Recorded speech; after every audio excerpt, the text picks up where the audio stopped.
20 metr chuqurlikda bu hali okeanning atiga 2% xolos. Biz ancha chuqurroqqa bora olamiz va yo'l davomida ko'radiganlarimiz ishonib bo'lmas darajada hayratlanarli. 200 metrda siz yorug'lik susaysh zonasiga yetasiz. Quyosh nuri asta-sekin so'nadi. Qorong'ulik cho'kadi, akulalar kezadi. Kalmarlar esa chaqnab yorug'lik chiqaradi. Bu yerda bioluminessensiya yashashning yagona vositasi. Bu joy okeanga emas, balki to'lqinlar ostidagi galaktikaga o'xshaydi. 1000 metrda tun zonasi. Bu yerga hech qachon yorug'lik yetib bormaydi. Bosimchi, xuddi 50 ta yirik samolyotni ko'ksingizga qo'yib olgandek, yoki 1600 ta filning vazni birdan bosayotgandek. Shunga qaramay, bu yerda ham hayot mavjud.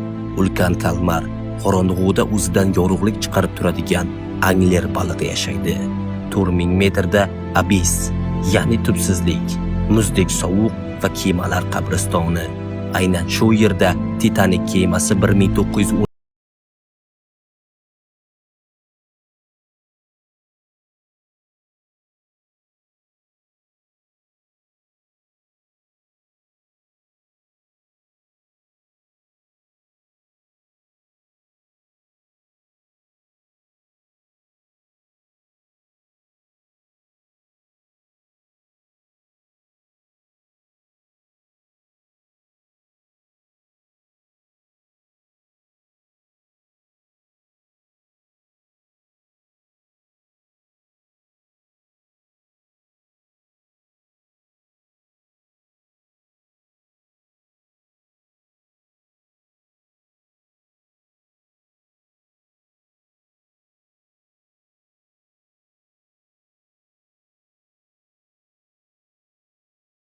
har bir sho'ng'ish yangi kashfiyot olib keladi.